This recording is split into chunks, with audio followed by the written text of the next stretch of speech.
Hello out there. Whenever you get this message, whenever you tap in, whether that's live or after the fact, I hope this message finds you well. So I'm gonna just sip my tea a little bit while I wait for some folks to come in. Ooh, what's all this? Okay. Today we're talking about degrees. We get into degrees, y'all. All right, so I started kind of more the beginning of this year, let's say like in the springtime, like late. I think this actually started kicking in around March.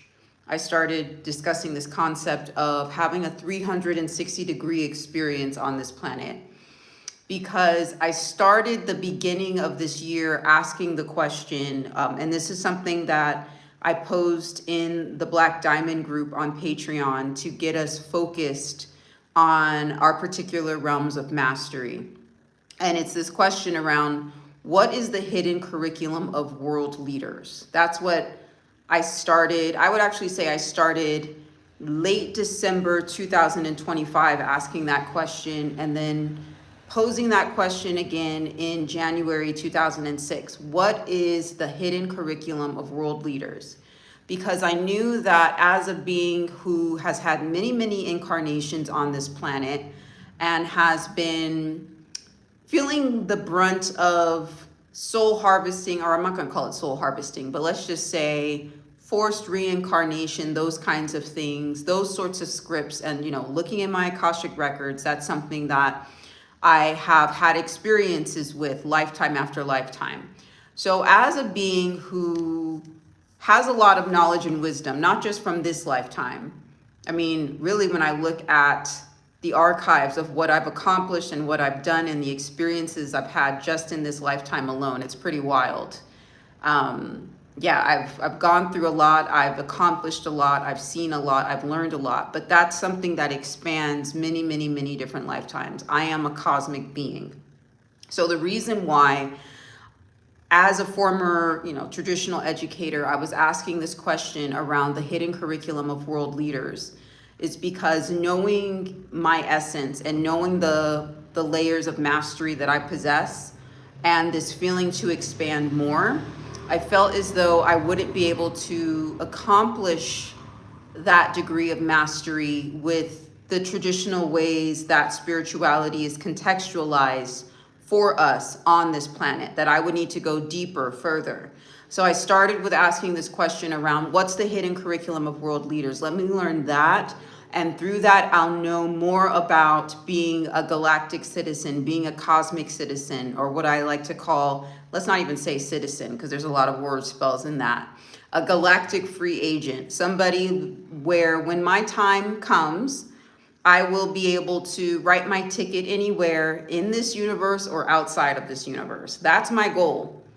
I don't really have a lot of goals in the world, to be honest. I have a goal of being a galactic free agent, writing my ticket any and everywhere. Hello for folks coming in. Hello, Betty Jimenez. Hello, Danny Rodriguez. Welcome to everyone who joins. We're going to be talking about the master builder frequency of 22 degrees.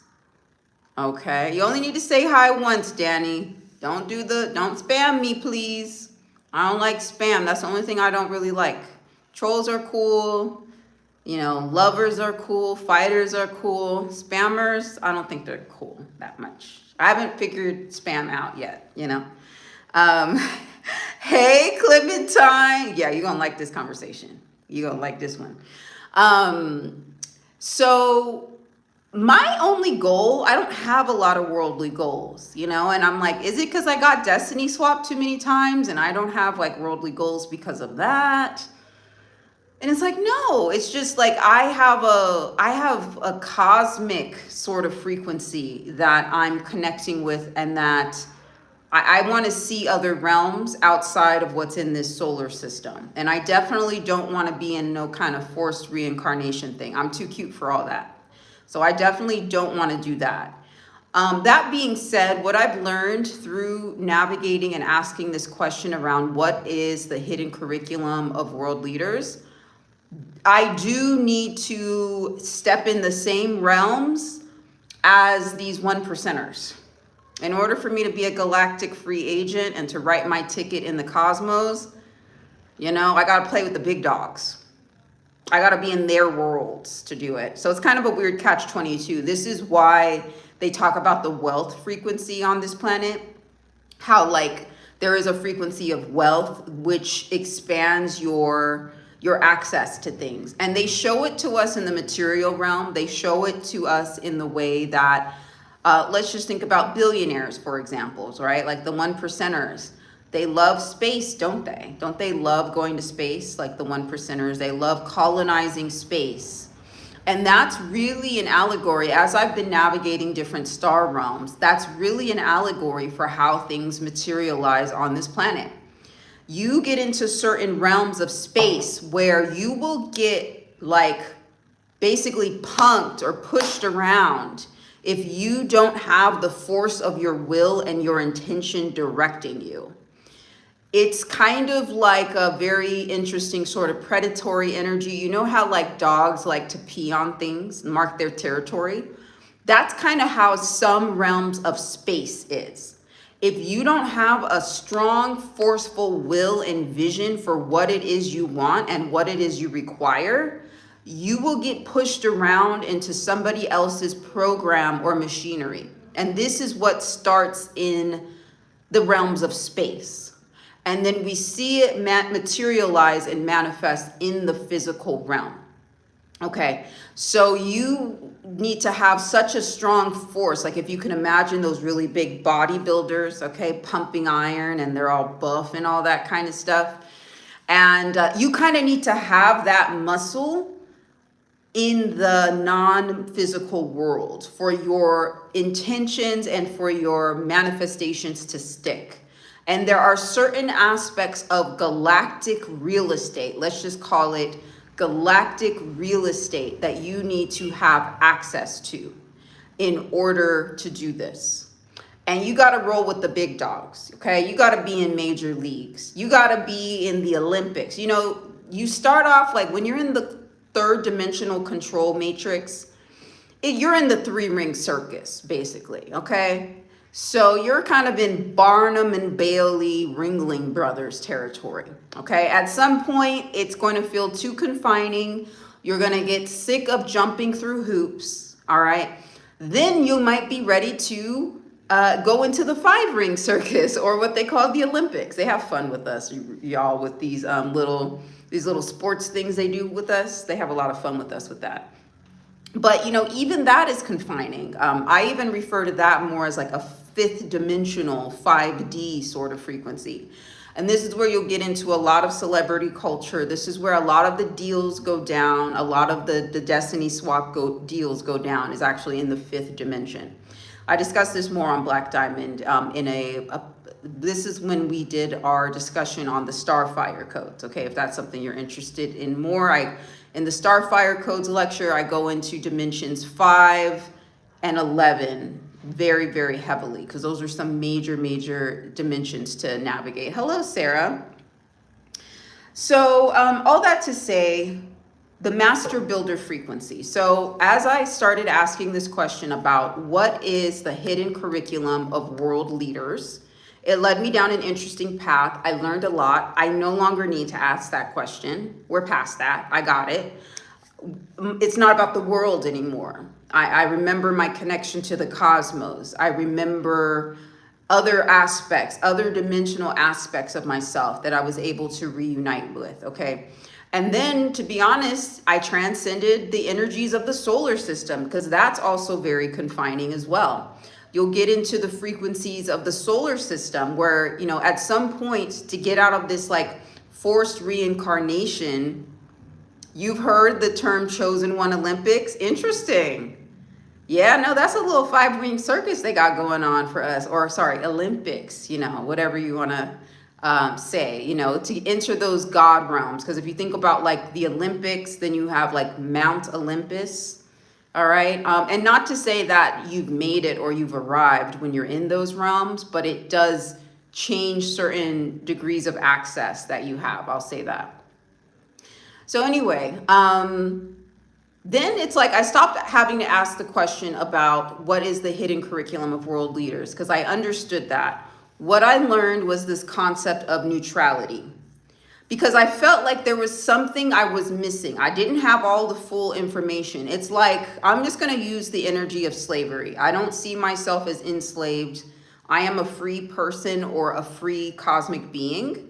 So I don't identify with slavery at all in my current state. That being said, I do see a lot of particular, let's just say I see a lot of particular similarities and parallels when we look at slavery and the enslavement of human beings and how it plays out with the ways in which consciousness gets limited on this planet. So I'm going to utilize the term of slavery.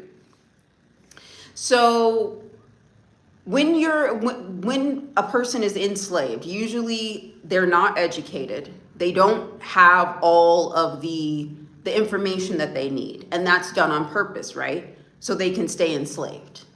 So they can stay small and limited. Because if you get somebody to start reading too much or to acquire enough information, they get little ideas in their head about how now they're sovereign, or now they're a god or a goddess, you know, or something like that. Or they have rights, you know, they can choose, they have free will. And for beings who are really caught up in control, they don't like that, right? So what will they do? They will limit opportunities to have folks learn, all right? They will make it a crime for enslaved people to learn how to read. They'll make it a crime for others to teach enslaved people how to read. This is what I learned, and this is how I'll contextualize cosmic law. When I was able to pose this question around the hidden curriculum of world leaders on this planet, and I followed this track, and I was able to get the algorithm to respond to me, to bring me to different experiences, to different places in the world, to bring me to different people who could help me ascertain and learn more about what this actually meant. I was able to learn a lot through this experience, and I learned a lot about cosmic law. As if you can imagine, right? An enslaved person wouldn't know anything about legality. That's not for them, okay? So we have our current judicial system. And by the way, I'm not a lawyer or I'm not giving any sort of legal advice whatsoever. When I say cosmic law, let's just also say that I'm speaking about things from a sci-fi perspective, all right? I won't even say entertainment purposes anymore, because we're getting way more sci-fi with the material. But I'm not here to say what is real nor not real. I'm not here to choose a side. I'm not here to convince you of what is true. And me doing that keeps me in resonance with cosmic law. Okay? That being said, I learned a lot about what cosmic law is. And it is not what they teach us in the traditional judicial system.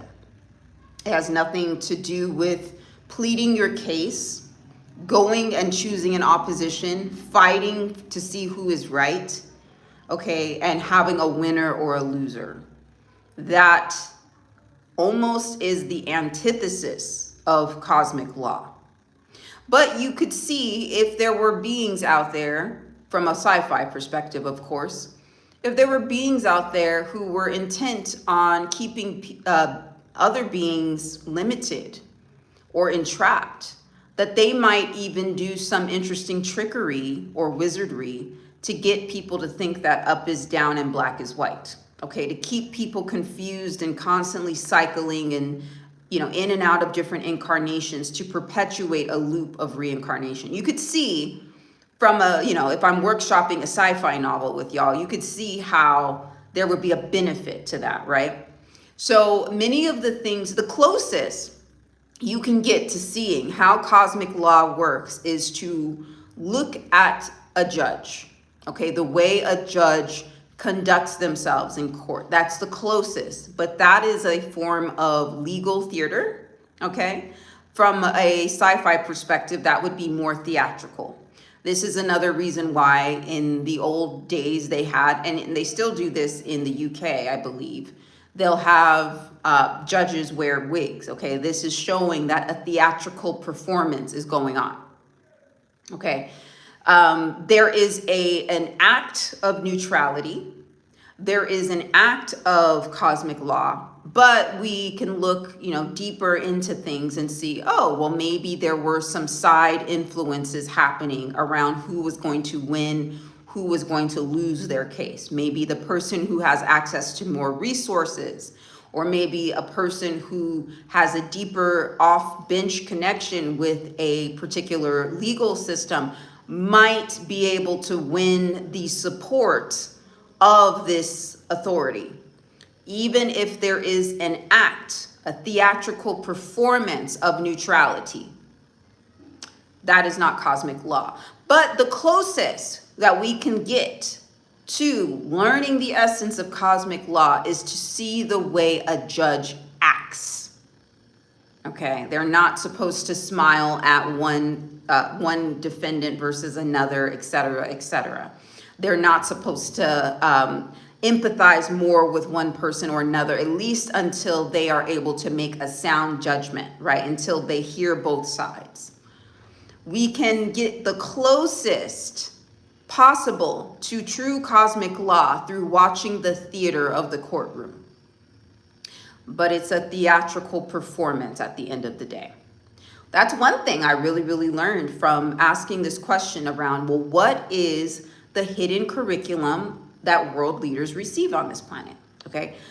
Behind the political theater, there is neutrality. Neutrality is the ruling force in at least on this side of the cosmos, which means that God, what we see as being God, or let's just say the creator force, is neither malevolent nor benevolent. Okay? There is no cosmic father being out there that just wants to see the best for everybody involved. There's also no very, very malicious being out there that just wants everyone to burn in hell. It's a mixture of both, and it brings us to neutral. Through asking the question of what is the hidden curriculum on this planet, another interesting tidbit came to me through that exploration, which is karma is not the way we think it is. We think that karma is based only upon the good deeds we do. We hear about that all the time. That person's going to get their karma. That person's going to get bad karma. We are uneducated in cosmic law, so we think that's correct because we were taught morality. We weren't taught about cosmic law. Morality is about judgment, and it is about one person being good and another person being evil, or one person being just and another person being unjust, okay? That's morality, but that is not rooted in cosmic law. Because if the creative force that runs the cosmos, at least on this side of the universe or the cosmos, if they are of a more neutral frequency, it wouldn't necessarily matter if you only do good deeds. As a matter of fact, you only doing good deeds would keep you out of resonance with cosmic law. You would actually accrue more density within that because you're not having a 360-degree experience. You're too polarized. Okay, that's another thing I learned about the hidden curriculum that is underneath the curriculum that we usually receive in school, that we usually receive in the traditional legal system, et cetera, et cetera. It is more about neutrality. So what that means is that even though we have a lot of beings who are getting exposed right now, quote unquote, they're getting exposed for leading a double life. They seem as though they're supposed to be so moral. They seem like they're supposed to be this upstanding guru, but then behind the scenes, they're running this nefarious cult, or they're doing these weird trafficking schemes, right? So we think, oh, wow, they're going to go get their karma. Karma's going to come for them. They're going to get theirs. Not necessarily. Because technically, you know, if there's somebody who's really, really positive in the forefront, to be in resonance with cosmic law, they would need to do some dirt in the back end. They would need to lead a double life. So we think beings are doing this when they get to a certain frequency, as it relates to wealth and status on this planet. We think they're doing it because maybe they took a deal with the devil, or maybe because they're just so corrupt, they lost their way from God. But no, it's just that they're initiated into the secrets of cosmic law. They know about karma. As long as they stay neutral, they're good. Wow, well, that sucks. I mean, what is this whole thing about then? And how do we stay in our power in this particular instance? Well, you could choose to have a 360-degree experience and go to neutral, just in general. So if you feel as though you've been caught in certain energy harvesting programs, certain energy harvesting scripts, okay? Let's see. Volix T. What are you saying, Volix T?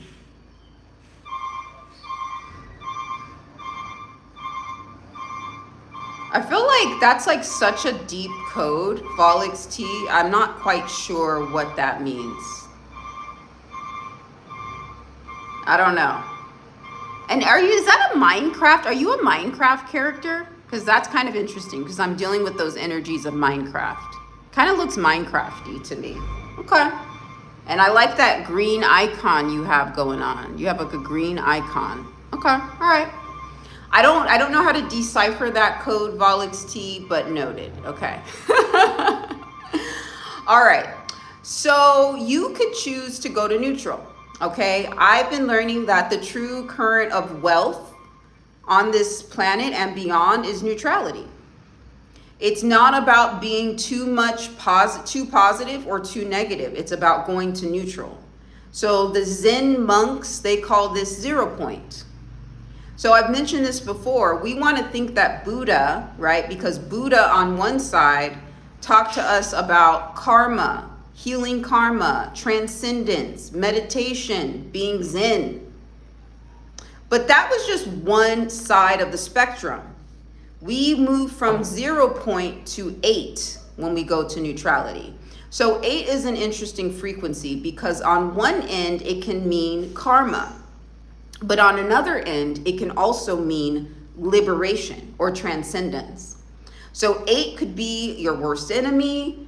8 could be your best friend.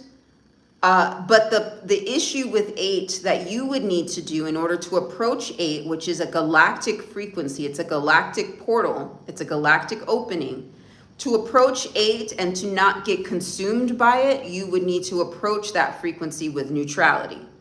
So the Zen Buddhist monks, what they taught us was only half of the story, because they are also a part of the same priesthoods who would like to keep humanity a little bit more enclosed, okay, out of their cosmic knowing, their cosmic remembrance. They taught you about 0, but they didn't fully teach you about 8. Because on one side, Buddha, yes, very peaceful, very transcendent, sits under the Bodhi tree, and nothing impacts Buddha. But then on another frequency, if you meet Buddha on another side, Buddha turns into a goon. Buddha can be your worst nightmare because Buddha is going to be neutral.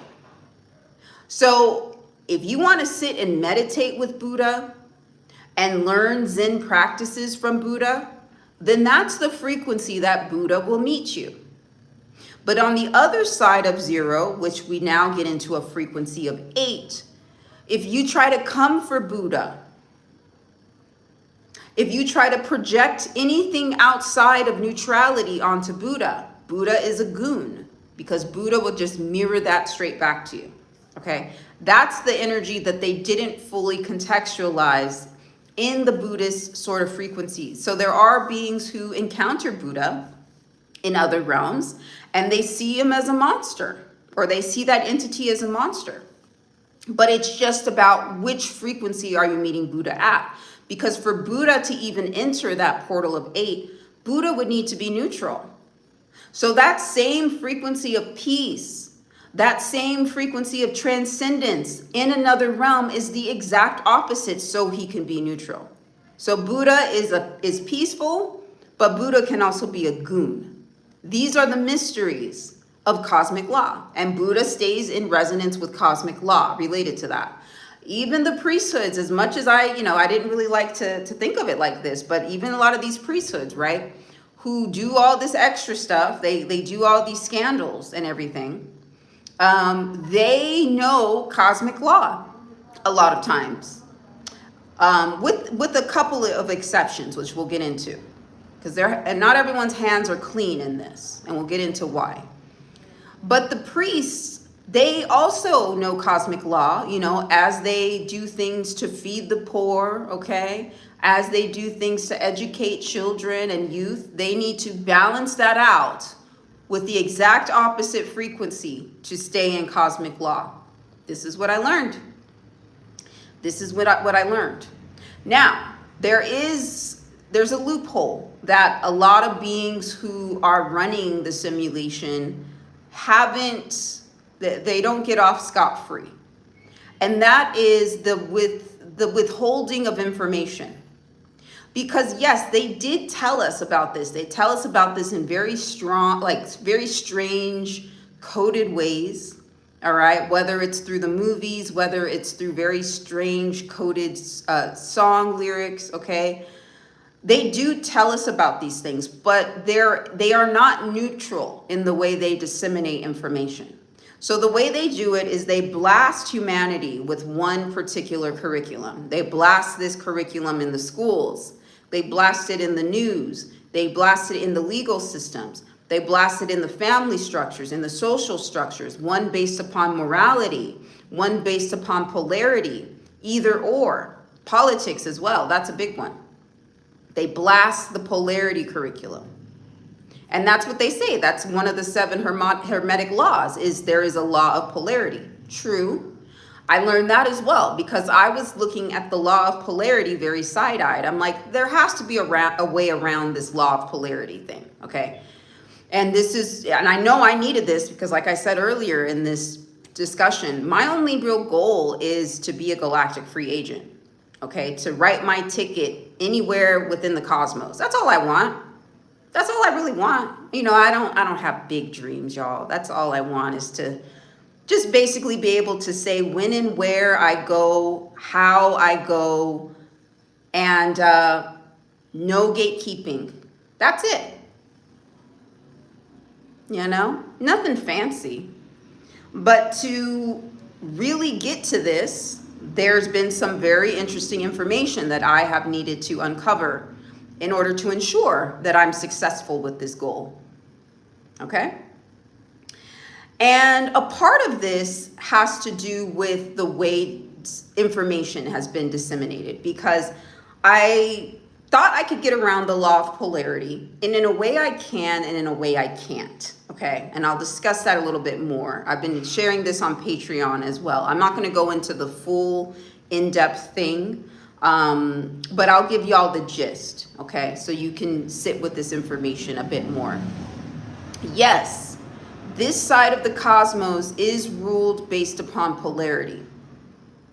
So in that way, they're telling us a part of the truth. Okay, so when we have particular legal structures that have us go up against a party, okay, that is a part of the law of polarity. When we go and vote, for folks who vote, and you vote against or for a particular candidate, that's a part of it. When you are watching a movie, like say a superhero movie, and then there's the villain and then there's the hero, and you root for the hero, yeah, that's a part of it. So it is true, there is a law of polarity, there is a bureaucratic law of polarity to navigate. But here's what they didn't tell us. This is what they left out. This is what they weren't neutral about. They didn't tell us that neutrality outranks polarity. They didn't tell us that part. They may have indicated it in very coded language, but they didn't fully tell us the full power of going neutral. The closest they got to it was 0 point with us, which is the Zen state. But they only gave us 1/2. They didn't give us the 2 circles. They didn't give, 8 is a portal to infinity. 0 keeps you on a loop. 8 all of a sudden opens a portal to infinity though. Okay. So they really don't tell us too much about neutrality. The best we'll get on this side, in this solar system, the best we'll get as it relates to neutrality being modeled to us would be in legal systems where there is a theatrical display of neutrality. That's the best and the closest we'll get to it. So what I learned is that beings who have access to the cosmos, have access to certain cosmic knowledge outside of anything that you'll find published in any book by any guru, okay, that becomes a bestseller, for example. What certain beings do know when they get initiated into certain frequencies is that there is a cosmic law of neutrality. And that staying neutral is the true frequency of abundance, and it's the true frequency of movement, unrestricted movement. If you can get to neutral, okay? So the reason though, let's think about it. Why would they not talk to us about it, at least not be direct? Like, why wouldn't this be something that was in a textbook, for example? Why wouldn't this be a news report? Well, neutrality outranks polarity, so that means neutrality outranks hierarchy. Oh, that's hard for beings who like to call themselves royalty then. That gets a little, well, then the crown doesn't mean anything then. If neutrality outranks it, it's just, the crown just becomes a decorative item, a theatrical showpiece. It means nothing. It gets no respect. So it bursts the bubble of the illusion of superiority that certain beings have been riding on the coattails of for the masses, this neutrality thing. Okay? So the way to progress, all right, is to share this particular knowledge related to what cosmic law truly is. I will say the information is not comforting. It's not, it goes against everything that you've been taught, whether you've been taught this in your religious systems, whether you've been taught this in New Age spirituality, because there's a lot of beings, right? Chosen ones was mentioned earlier. A lot of beings who know that they're connected to the cosmos. You guys had an awakening experience, which made you see yourself as chosen. And then you've had experiences of being targeted. Well, you're still in the polarity program. If you keep identifying as being a chosen one, or if you keep on identifying as being targeted, you are still in the polarity program, and these same frequencies that you feel oppressed by will continue to outrank you. But if you align more with the frequencies of cosmic law, which is neither malevolent nor benevolent, then you have a cosmic force that you are able to cultivate, which can outrank naturally, just because it's the force of neutrality is that strong. It can naturally outrank any sort of energies which seem to be oppressing you. But if you're holding on to the frequency of being targeted, you are not having a neutral experience. Because what if in another realm, in a parallel way. If you were to go to neutral, if you see yourself from another angle, you are a threat. The beings who have been oppressing you, holding you down, actually have every right to do it from a cosmic law standpoint. Because you're that powerful. They were just protecting their territory. They were just protecting their way of life. They were just protecting their existence.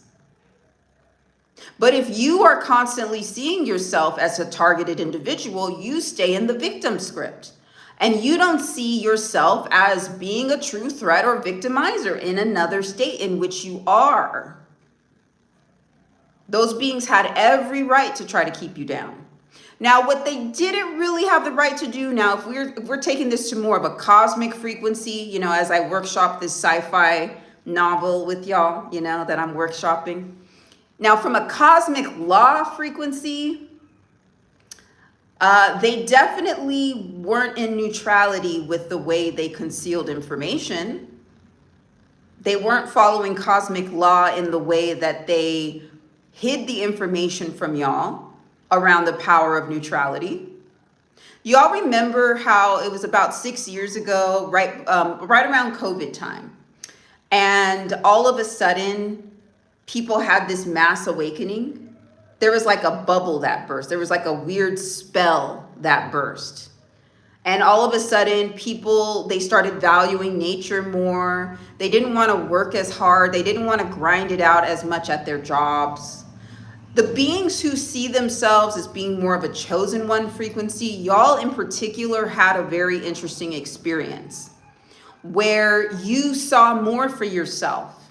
You had a massive shift in your identity. You had a massive shift in your purpose and your why.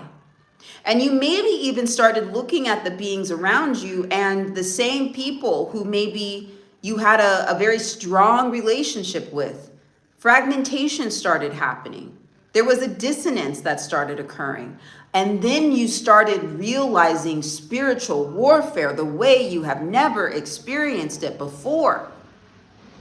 This happened around the time when there was a Saturn and Jupiter conjunction. Well, what does this mean? Jupiter is the gas giant, the giant of expansion and luck and growth.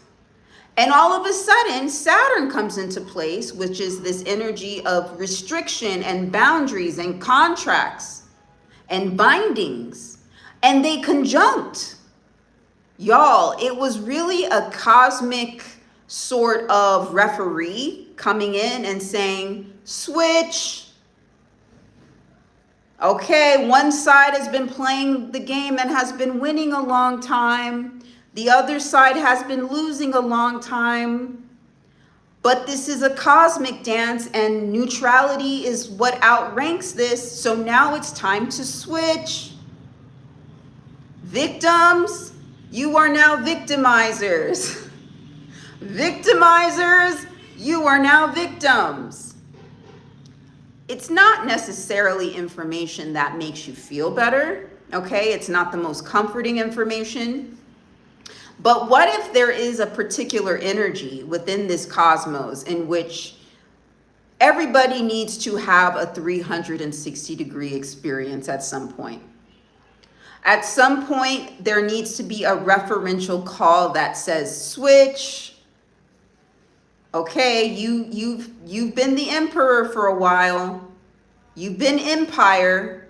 It's now time for you to be in your fall. Okay, fallen ones, fallen angels, Nephilim, you've been fallen for a while. It's now time for you to rise and fly and build your empire. Cosmically, this is what the rare Jupiter-Saturn conjunction was saying. This is why the awakening happened the way it did. This is why there was such a resistance to that. There was such a strong warfare energy that happened with a lot of beings who see themselves as chosen ones. Because there was a resistance to that. The same beings who know what cosmic time it is, they did everything that they could to orchestrate the continued sleep state of the fallen ones, okay, or the chosen ones, if you will. It's not because you're better than anybody per se, why it's your time. It's just because this is what the cosmic clock says. It's time to switch. It's time to have a more complete experience in the cosmos.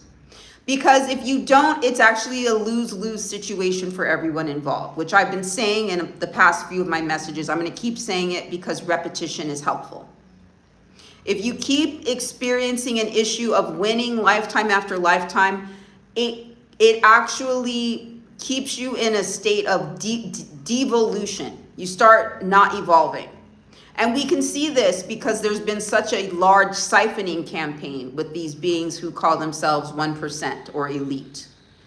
They have gotten so out of touch with their essence because they've only known empire. They've only known rank. Okay? They've only known things from a certain angle. So much so that they have to depend on the life force and essence of others in order to sustain themselves, in order to get creative ideas even. They can't even generate their own ideas at this point.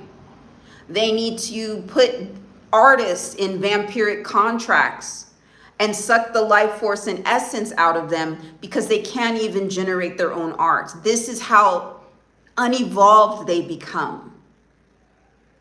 So it's not like, at some point you need to get your practice in. You need to go back to the drawing board. It's like certain artists, right, who sometimes they're able to create great works of art when they go through a little bit of struggle. It's not to say that we glorify struggle or that you always need to be in a state of struggle, but it does get to a point where when you're able to not have all the trappings of luxury around you or everything going your way because you press a button and it goes your way, it helps you to cultivate your spirit. It helps you to cultivate your own generative life force, where vampirism doesn't have to be the option. It's a growth mechanism. You cultivate spirit that way. But when you don't do that, and if you are in this vampiric sort of energy for so long, well, then all you can do is vamp off of others. Now, meanwhile, okay, because this is actually not to choose sides. It's the same thing for the beings who have seen themselves as fallen, who have seen themselves as disenfranchised.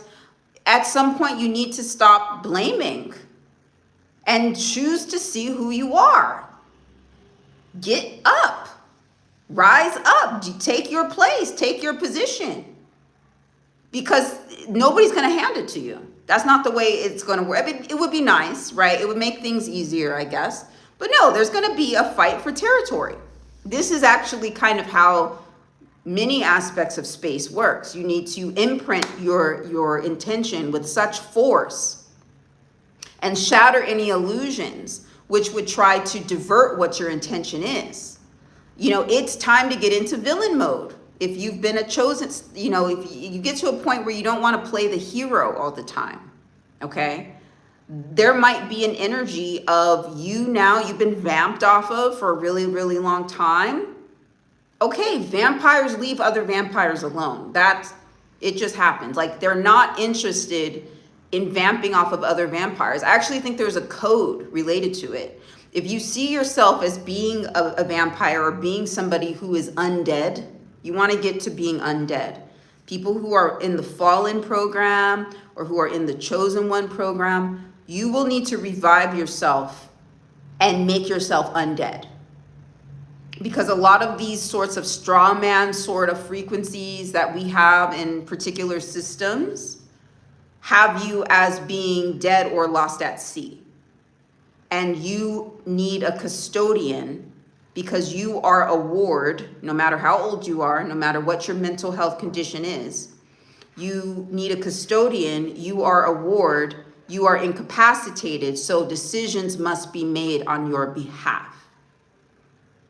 We want to think that this is just something happening in this lifetime, but what if it's multi-lifetimes?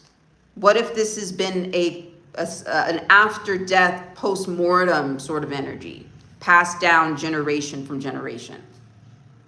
At some point, you need to get up, go make sure that you are announcing yourself as being alive, being a member of the undead, and then you get out of NPC, okay, and you become a player. You become an actual player, okay? And that's when the fun begins. So if you keep too much to this polarity script, this polarity program, and you're the fallen one, and you're the targeted one, and everyone's out to get you, and you don't know why, well, you're out of resonance with cosmic law as well. And no cosmic father or mother is going to help you out, really. They might vamp off of you. They might make you feel good. They might give you an inspirational quote or an inspirational vision. But you being in resonance with cosmic law would be actually going to neutral. It wouldn't be vengeance, okay? It would be neutrality. And then you would get the cosmic support of that neutral magnetism that you would need to propel yourself to where you needed to go.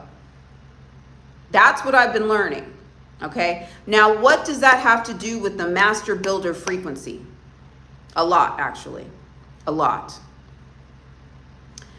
Because I've been on a journey. I've been sharing this. You can also check out more information about stargates in my last live that I did. I think I called it the Star Goddess Codes, okay? So you can check out that last live. But I have been navigating this energy of stargates and crossing dimensional thresholds. And it took me a while to make headway on it, to be honest, because I had to go through a lot of different gatekeeping mechanisms, a lot of which were happening through the bloodline, a lot of which were happening through old social acquaintances, all that kind of stuff, okay? And I needed to go to neutral. Instead of me feeling warred upon, victimized, I needed to be like, you know what? We need to bring all this to neutral. And that kept me in resonance with cosmic law. Me revoking only did not keep me in resonance with cosmic law. That's another thing I learned, you know? So what does this have to do with the frequency of 22? Because when I started being able to really navigate these dimensions, and I needed to do so from a state of neutrality, and some dimensions I wasn't even able to access because I couldn't meet the frequency of those dimensions and who was in those dimensions, because there was something from another frequency that I hadn't retrieved. Okay, so there is an interesting process, protocol, and procedures to this. So if you got hexed up, or if you got a weird destiny swap sort of energy or whatever, and sometimes this was contracted for you. So for me, I had lots of contracts. I had like a whole 7th house stellium, like 4 planets in the 7th house. So I had some major planets where it was just like, when you have a whole like 7th house stellium, you are under contract, period, end of story. You are bound. A lot of your stuff is not even yours when you come into this incarnation. So I had to take care of that first. And it wasn't just enough for me to revoke, like that helped, that loosened things up. But at some point I needed to go to where the swaps and the transfers happened. And unfortunately, or fortunately, you know, but it took me a while. It wasn't enough for me to just revoke from there. For me to get to neutral, I needed to unswap. I needed to trade places. Y'all remember that movie with Eddie Murphy and what's his name? Dan Aykroyd, I think his name was, Trading Places. Sometimes you need to trade places. Because it's not about morality. It's not about me being the hero and saving myself and saving the collective. Or maybe, okay, maybe nobody needs to be sacrificed. Maybe nobody needs to be in a bad situation. Maybe we can all just live in peace and harmony. That was my light worker starseed identity, you know, and that would be great. But that's when I realized, like after I got this information on what's going on in this hidden curriculum, that the universe doesn't work that way. It works based upon the law of polarity, or the law of rhythm as well. It is another one that propels this. And I can get myself out of these particular energies but I'll need to swap to do it. I didn't say this information was comforting. This is what I've learned in the hidden curriculum. I can't go and change the cosmic laws. You know, I can advocate, I can share information, but I can't go and change the cosmic law or what's written in the algorithm of the coding of the simulation. The code lives on. But I can do some things to, if I choose neutrality, yeah, I can make a swap. I can do that. And I'll be supported by the cosmos because I'm choosing neutrality. I'm aligning with the force that outranks any sort of hierarchies that are simply based on polarity, and I'm referencing neutrality, which is a larger cosmic force. I can do that, and I can share that information with other people. I can't change how the whole coding of the simulation works. I have to put the cape down. It's not going to work. That was a fictitious sort of energy that was taught to us by the same beings that wanted to keep us cycling lifetime after lifetime. I had to put the cape down. I can't be Captain Save-A-Ho. Y'all remember that Project Pat song? Don't save her. She don't want to be saved. She can't be saved, actually. It's not that she don't want to be saved. Literally, the way this side of the cosmos works, she can't be saved. And look, I wanted to be Captain Save-A-Ho with the same ones that put me out. They didn't have no problem hanging me out to dry. They had no problem sacrificing me. So as much as I was like, you know, I wish we didn't have to go at it like this. You know what I'm saying? Like, there has to be a better way. Like, the cosmos is infinite. We shouldn't have to do this. On this, you know, on this side of the cosmos, that's how y'all do. Okay, well, look, I'm over here trying to be Captain Save-A-Ho with somebody who had no problem sacrificing me. Okay, but am I going to, if it's one or the other, swap.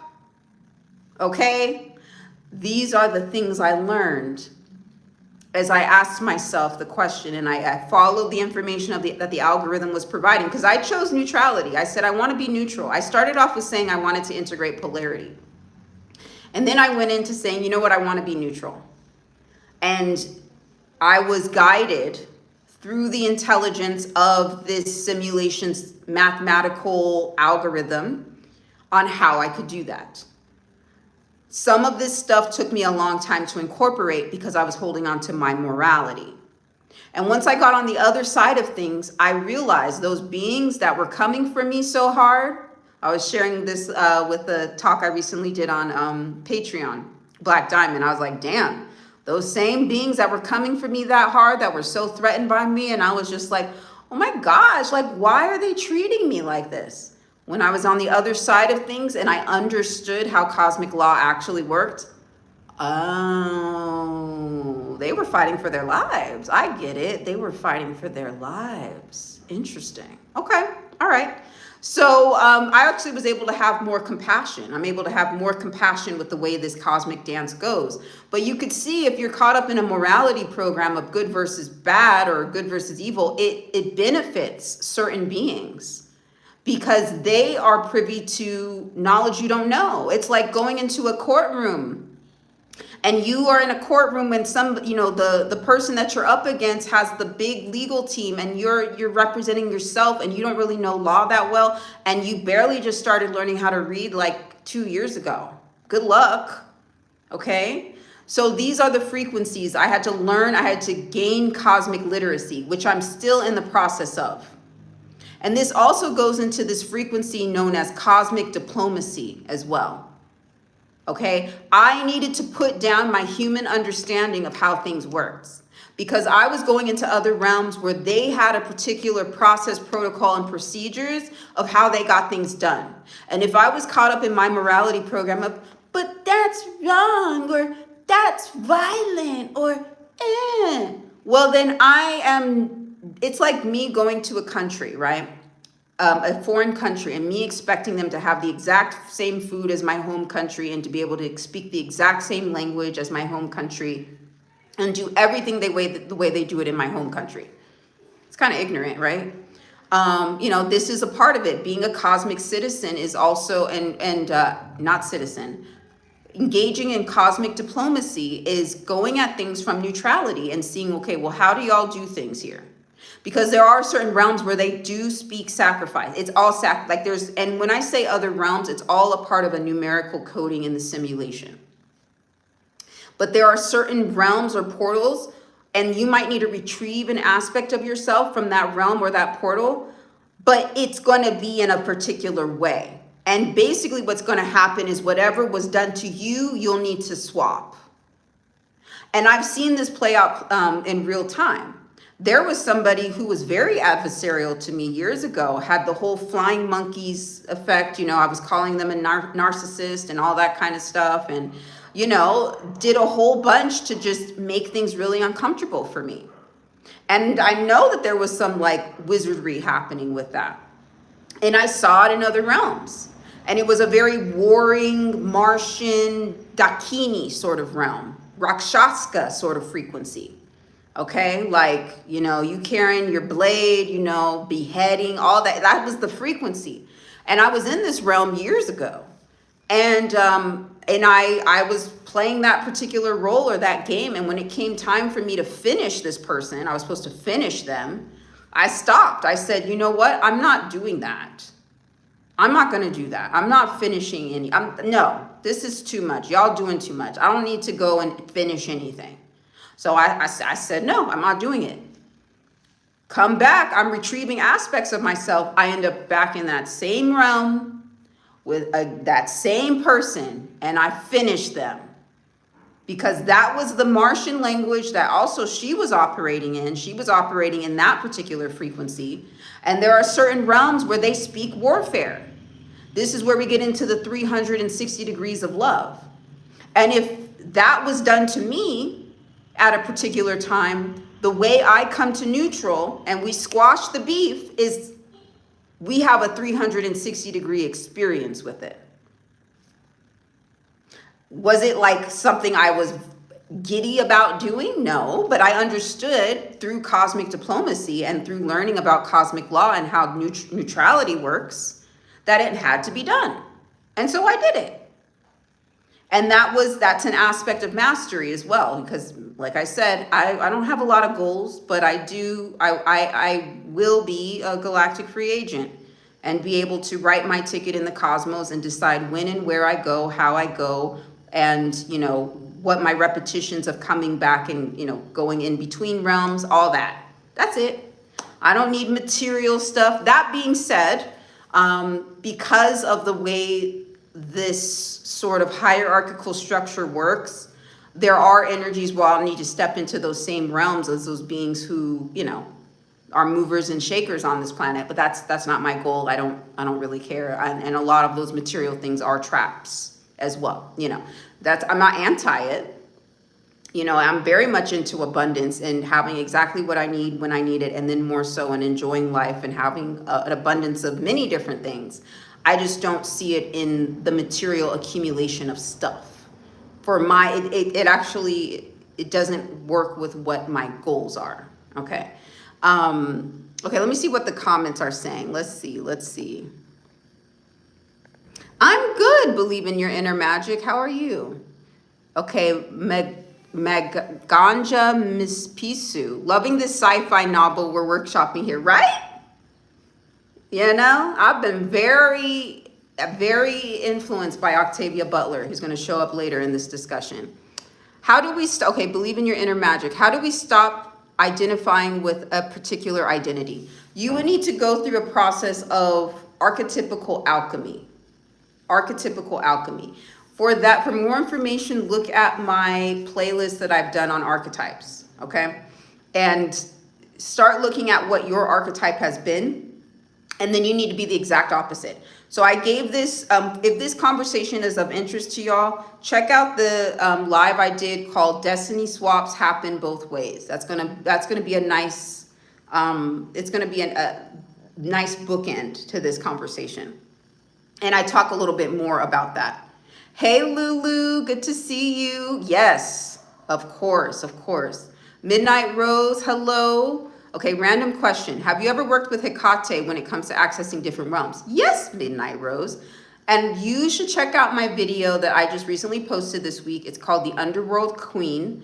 It's also in that archetypes playlist. And I give a very specific download as it relates to my particular experiences with Hecate, and then also transcending that archetype as well. Because at some point, you'll need to transcend that.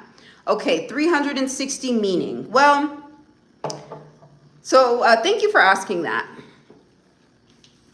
Because this whole universe, like solar system thing they have us in, operates within the frequency of 9. They love 9. They talk about how like 9 is the most sacred number, and you can see 9 in all these different fractals. You can see 9 in the Sri Yantra, all this stuff. This is also the frequency of initiation, secret societies, that sort of stuff. The 9th house is about long distance travel. So think about that, long distance travel. They're telling you that the 9th house has a big frequency of galactic frequencies, but only through the portal of 9. When I say being a galactic free agent, I'm not going through the portal of 9. That being said, I do need to master the 360 degrees to go where I'm going. So it's weird. I need to work with 9, but I will surpass 9. Okay. So this is why I say 360 degree approach. I mentioned this earlier in a workshop I did. It's like, okay, the best way I'm going to use a lot of political examples today. It's like a politician who's like full of hope, okay? This is their first time being in political office, and they're making their stump speeches about everything they're gonna do, everything they're gonna change, right? And then they get into office, and then they're like, oh shit, like, there's a whole ass bunch of bureaucracy, and this person knows this person, and this thing, this side deal's happening, and that side deal's happening, and no, they do things this way. I can't implement that particular change. Okay, there's a whole system, there's a whole egregore, there's a whole algorithm that we're working with. Okay, it's kind of like that. So you do need to play the game. There's a thing, there's something related to that. I've been the big one who did not want to play the game. But what game are you playing, right? Because there are different games you can play. You could play the game of corporate America. You could play the game of academia. You could play the game of secret orders and all that kind of stuff. I had no interest in playing those games. I played some of them for a while, and then they weren't benefiting me. But I do, as I said, you got to know what your goals are. So like I said, I only have one goal, and that's to be a galactic free agent. No big deal. You know what I'm saying? For me to do that, I need to know the game of the hidden curriculum. So the game of the hidden curriculum is 9. And it's the full circle. So a lot of the orders, the secret orders, they'll tell you to square the circle, square the circle. But that keeps you bound if you square the circle, square the circle. You can circle the square though. That's well within your rights if you're having a 300. If you choose to have a 360 degree experience, circle eats the square. Nom, nom, nom, nom, nom, nom, nom. Like Pac-Man, like little Mrs. Pac-Man. Nom, nom, nom, nom, nom, nom, nom. But to do that, you need to be the circle. So this is what I learned too, as I was negotiating and learning more about this process of what cosmic diplomacy is and what cosmic law is. I can't change things too much. I can focus on neutrality. If I oppose things, I'm out of resonance with cosmic law. If I go to neutral, if I choose neutrality, I'm in resonance with cosmic law. For me, I had a victim script in the simulation, okay? I had a lot of bindings, a lot of stuff I was carrying intergenerationally, a lot of things that were through like different marriage contracts, different family contracts, all kinds of stuff was going on. Everybody had their hands in the honey pot. Just everybody, like, that was just, and it was supposed to be a wrap. That's the way it was. So I can't fight that really, okay? Because then I'm playing the polarity script. So I could be the chosen one and fight the destiny swap every 5 seconds and all that stuff. That's just gonna be tiring. I'll be able to do some stuff, but it won't give me the freedom that I'm embodying, you know? But what I could do is go neutral. So I could reverse polarize my chart and have the exact opposite experience. Not because I'll show them, I'll get them, I'm gonna take everyone down that took me down. No, I'm not neutral if I do that. But if I just reverse polarize, it kind of just naturally happens, actually. It just naturally happens. You know, this goes back to the live I did called Destiny Swaps Happen Both Ways. Usually this is Gemini season. Gemini season is usually a very difficult time for me. That had a lot of Gemini, Chiron energies that I had to deal with. So I always was feeling like swapped identities, swap this, swap that. And it was like constantly happening during Gemini season. But, with me reverse polarizing, I just feel like I'm getting all this new information. It's just constant because I've been reversing swaps. I'm not trying to do black magic on people. I'm not trying to curse people. I'm just going to neutral. This is what I need to do to have a 360-degree experience and circle the square. Definitely not a targeted individual anymore, I'll tell you that. Okay? It's neutrality. That's all it is. I'm not hero, I'm not villain, I'm both. Apparently, I'm not victim or victimizer. For me to have a 360-degree experience on this planet, I gotta be both. That neutralizes it. Okay?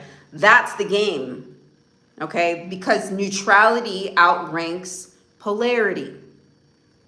So that's why, and if you focus on going to neutral, you naturally get supported with that. Everything becomes very clear to you because now you have the eyes of the victimizer. Because that's the way the birth charts were computed.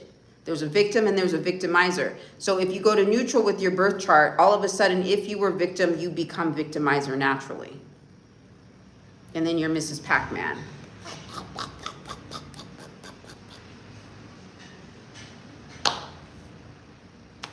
Is it comforting? No.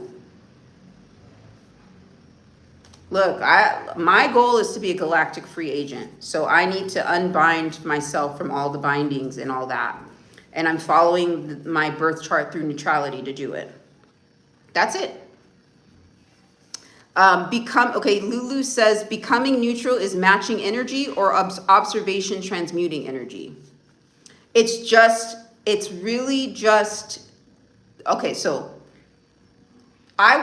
try this because this is a hard one. And let me tell you, I had to put down the reverse polar. I've been reverse polarizing for years. I put it down for a long time. I was still doing it subconsciously because my innermost self was like, no, we got to do this. Girl, you say you want this, we gonna do this, okay? So I was being coached in another dimension to keep going and stuff. But consciously, I shut it down because it seemed too hard. And I was still caught up in like light worker stuff, okay? So the best thing to do is to focus on the theater of life. There is a cosmic theater. There is a divine comedy that's playing out in the world and in your life. And everyone has a role. So really seeing that, a good show to watch is called The Good Place. As you're going through this process of reverse polarizing, I would recommend watching, I'm going to give you 3 show recommendations. The Good Place, Once Upon a Time, and Grimm. If you watch these shows, it's going to help make more sense that things are not just black and white. Things are not just good versus evil. The villain in one sense is the hero in another sense. The hero in one sense is the villain in another sense. These shows help you to do this. The Good Place is really good about showing the bureaucracy a lot of times that can happen in certain aspects of the solar system that you need to transcend. And then Grimm, it shows you about this concept of being transhuman, that people that we see as human are really a lot of times transhuman. They have a whole other script that they're working behind the surface. And then Once Upon a Time does a really great job of this idea of the hero turning into the villain turning into the hero, merging the opposites, going to neutral. They do show that really well in that show, okay? Because really what you want to start looking at your life as is, what script are you in? If your life was a movie, what would the movie be? What would your role be? Start there. Then you would work on, first knowing what your role is, who's your adversary in your script. Learn them. Start becoming that role. Integrate the frequencies of that role. Okay, this is going to support you with reverse polarizing. It is more of a divine comedy, though. It's more of a performance. You know, it's not as serious as we think, and there is a very gamified aspect with this whole thing. Okay, and then you get to a point where you also will want to transcend the sacrifice program, because there's a lot of programs, and I've been through deprogramming them.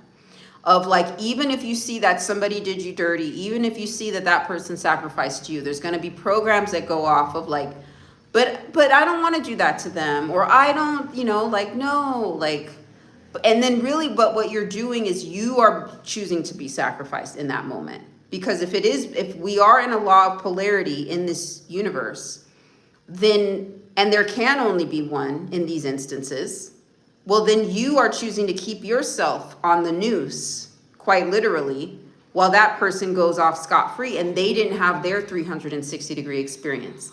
But really, it's a character development tool for everybody.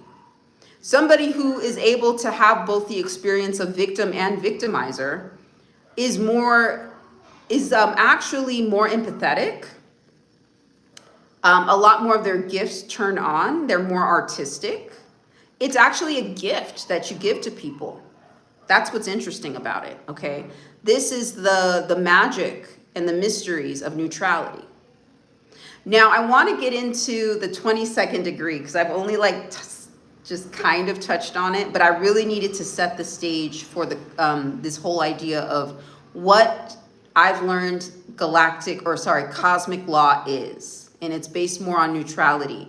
So this idea of having a 360-degree experience is, you know, just like they have the globes, you know, the circle, the full circle experience.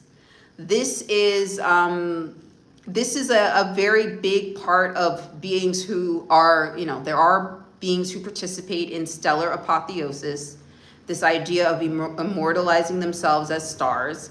It's not something that a lot of people do. If you go through a secret order, like if you go through the frequency of 9 to do it, you'll have to shuck and jive a lot with these solar energies, these solar priesthood energies to do it, you know. And they're run based upon a jealous God, as they say, you know. So only certain beings will even be able to make it that far. You know, you have a lot of beings who are called stars, but they're not stars, actually. They don't have that gateway into the cosmos. The idea is to open up this information, because it used to be something that, you know, was before we were labeled as human, because we weren't always humans. Before we were labeled as human, this was knowledge that was shared for people to cultivate and master themselves. So this is a part of the hidden curriculum. This is, you know, the stellar apotheosis is having a 360-degree experience.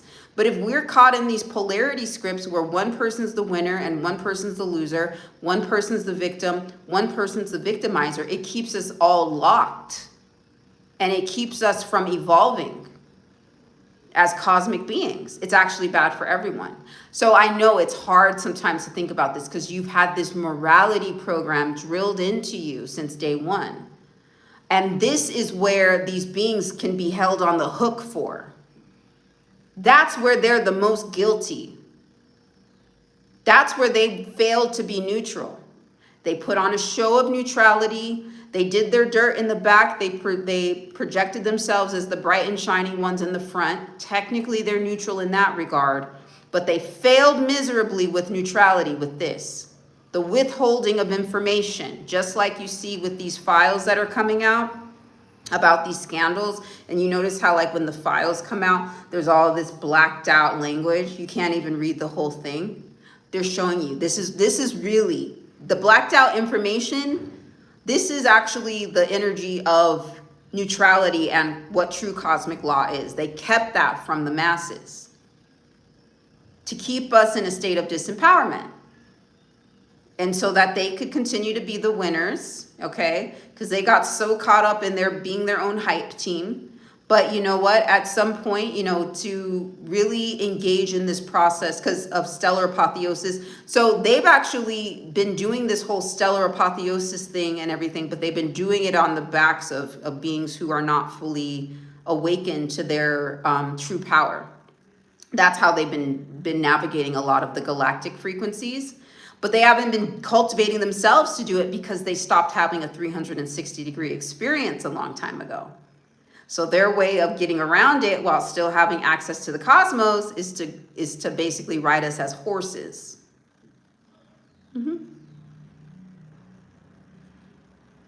Equity means horses, by the way. Just want to put that out there. Equity, it's just a horse. This is what I learned. So anyways, let's get into this 22nd degree.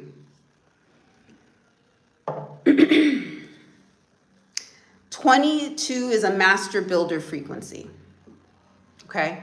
You can check your birth chart, go on astro.com, see if you have the 22nd degree in your chart. I'm specifically talking to y'all because people who have the 22nd degree naturally gravitate towards me because we are naturally connected in a certain way. This is when we're getting into a hive consciousness.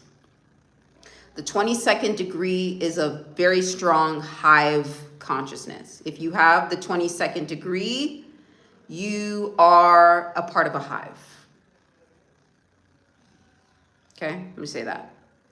There are 22 tarot cards in the major arcana, but there is no number 22. Okay, you got 22 Jupiter. There is no number 22, and that's important. So you got 0, which is the Fool, to 21, which is the World. But that 0 is the trick, because technically there are 22 cards. And even though 22 is known as a master builder frequency, it doesn't have its own card. You would think something that's a master builder frequency would have its own major arcana card, but it doesn't, and that's on purpose. So technically, the 22nd card is known as being the Fool, which is 0. And this is a part of the spell work they did with the tarot. So 0 is the Fool, and that's also 22. So a lot of the tarot cards that you see, the Fool is like barefoot. It has a little knapsack. It doesn't really have much. It's just kind of meandering around. And the last thing you want to be in, your day-to-day existence is called a fool, right? Like you automatically, it's like, okay, people don't take me seriously. They just say I'm a fool. You know what I mean? It's disempowering to be a fool, right? Even though there's a huge master builder frequency with people who are labeled with 22. But it was purposely done as a destiny swap mechanism. So people who are coded with the 22 degrees in their birth chart, you are a master builder. Yeah, you're building empire. Your consciousness is building an empire. Your the very interesting energies that you're attached to, which are a lot of times are multidimensional. Yes, but it's not yours. And they're telling you that in the major arcana. You're at 0. Whenever you get to 22, you just go back to 0. So if you have major prominent markings within your 22nd degree, your resources, those resources, however they show up in your birth chart, are being funneled back into empire.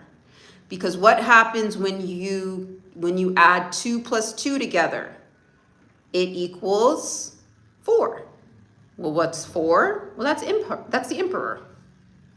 Okay, interesting. So you could be somebody, a lot of astrologers out there, they would say that the 22nd degree is a malefic degree point in your astrological chart. It is a malefic. Okay, bad things happen, chaos happens with that. But it's really because it wasn't yours to begin with. That degree, if you have major markings in that degree, those resources are not yours. You are the master builder, but they will not end up for you. They are reserved to build for another frequency. They're not yours. They never were. They're telling you that in the major arcana. Well, what do? The thing about it, people who have a lot of 22 codings in their birth chart are extremely capable, extremely multidimensional, extremely talented. You actually having that 22 as a master builder frequency, you are encoded with all 22 major arcana cards within you already. Master, done. You just need to remember and activate that. You have to, actually. You have no choice. It's either 0 or 22. There's no in between. That's what I've learned. Otherwise, you'll always have those tower moments. You'll always have those destiny swap moments. Oh, I'm building. Oh, I'm back at 0. What happened? It's because your destiny is to master those 22 arcana. Well, how do you do that? You need to access stargates, bare minimum. Well, I would say stargates 0 through 22 or dimensions 0 through 22. And let me tell you, people who have been coded with 22, you've been put up in situations starting in childhood to be marked for sacrifice, okay? Because that's what happens, right? Really what happens when you get sacrificed is it's the simulation's way of saying your resources are for us. You know, they're not for you, really. You're set apart. You know, isn't that what they say about sacrifice? You're set apart. Your stuff is set apart. It goes over here. It goes into the hive. You're a worker bee. And what happens in hive mentality? There is most certainly strong degrees of rank and hierarchy. Okay? So depending upon how you're ranked in that hive will depend upon, if you're in the hive, so, okay, people who are in, I'm calling it the 22 degree club. Y'all, we got a 22 degree club out there, okay? Folks who are in the 22 degree club and you're a part of this hive, some will outrank others, right? Because of the way the hive mind works and the hive mentality works, we're all ranked differently, you know? But at the end of the day, everybody's a worker bee. Even the queen bee is a worker bee. Queen bee got a boss too, okay? Everyone's working. All right, everyone's hustling in there. Everyone's grinding it out in there, okay? Now, you might be outranked by somebody or you might outrank somebody, but y'all are all a part of that same hive. And your stuff is not yours, okay? So people who are in this 22 degree club, you will need to learn and master the frequencies of the hive mind. And it's really not a mind, it's the heart. The heart is way more powerful than the brain. It's a hive heart, and it's extremely powerful. But the actual capabilities of what the heart does, it's pretty mind-boggling. And you'll find that in the 22nd dimension.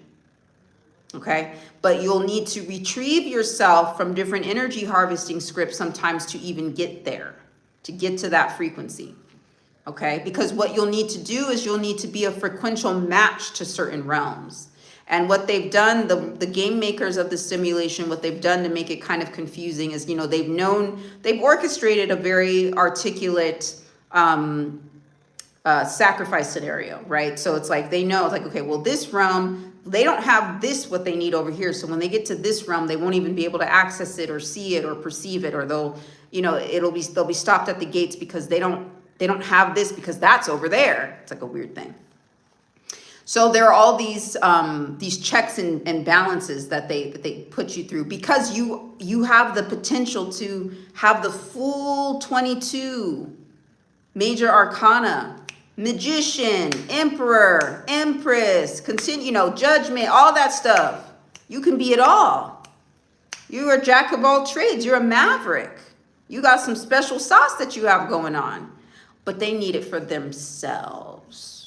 That's for the hive though, okay? So you will need to become extremely adept at mastering the hive, hive dynamics, okay? Because that's what's gonna come into a lot of times, put you back in your place. It's like hive dynamics.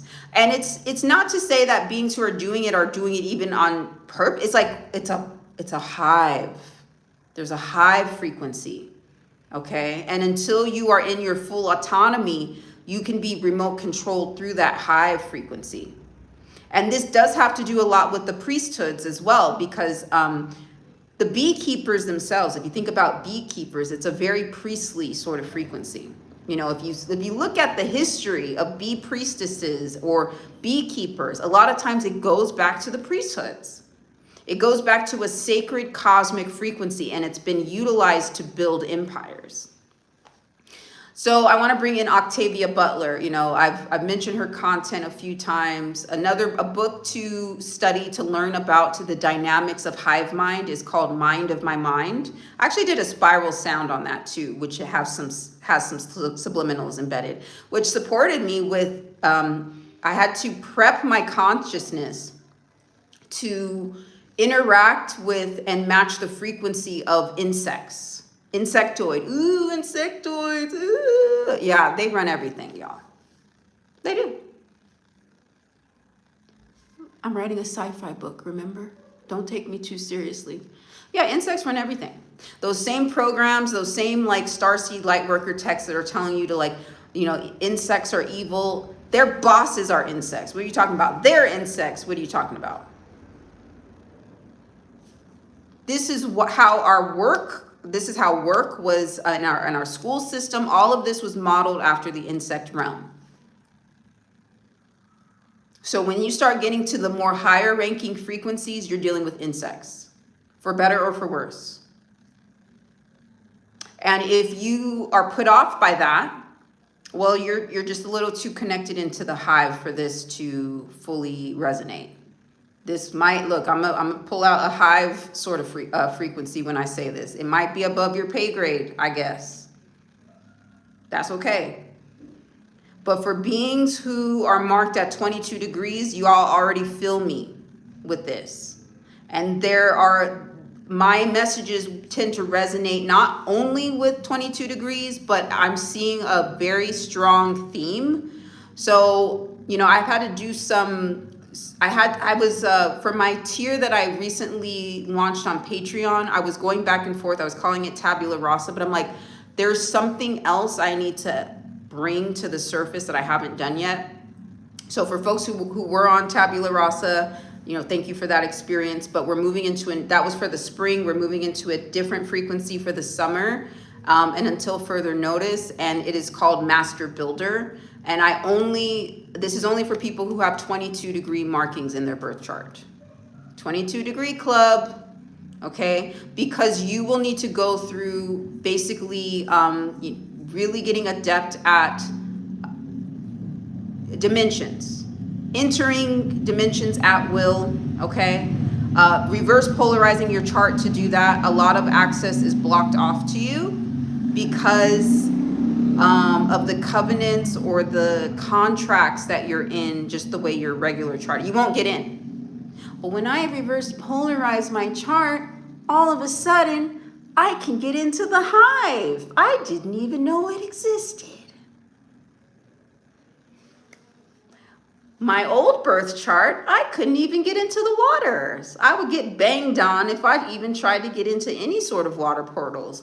But when I reverse polarize my chart, me and Neptune are best friends. Go figure. This is the power of working with neutrality. I'm not trying to get even on anybody. I'm just going to neutral. And with that, my access expands dramatically. And I activate gifts that I always knew I have. You know, a lot of people, y'all know you're powerful. You know. But there just always seems like a block. There always seems like a foot on your neck. You just got to reverse polarize. That's it. Okay, I say that flippantly, I know, because it actually is a journey, and that's why I want to create a specific space for people who are on this path. It's a master builder frequency. Your energies have been harvested tremendously to build empire. What about yours, though? You need that for you now. It's your turn now. And cosmic law supports you with it as well. But that being said, it's a windy, twisty ride.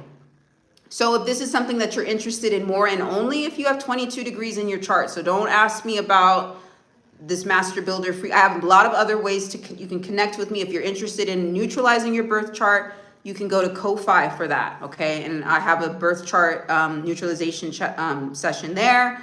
Of course, there's Black Diamond, there's Holographic Rose, Galactic Goddess, and Genetic Path Cutter on Patreon. So I also don't want to, I kind of have to be exclusive, y'all. I have to mirror the same energies that were projected to me in order to reverse polarize. So I do need to create a club. I'm calling it the 22 degree club. I got to reverse polarize. I got to get into more of these frequencies of initiation. And what better place to provide this with people who have been warred upon through these same energies, and to help them with going to neutral with this and retrieving all gifts that you've always had. It's just been locked up in a lot of different consciousness chains sometimes, you know?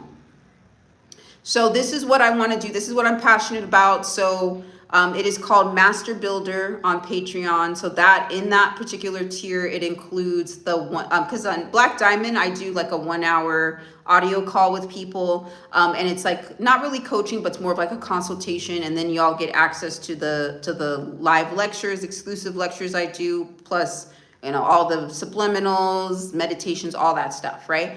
But in addition, there's also a 90-minute video call where we're focusing. It's a workshop session on the reverse polarizing of the chart, and we're getting in. It depends on it. It's also not like recommended to just do month after month after month.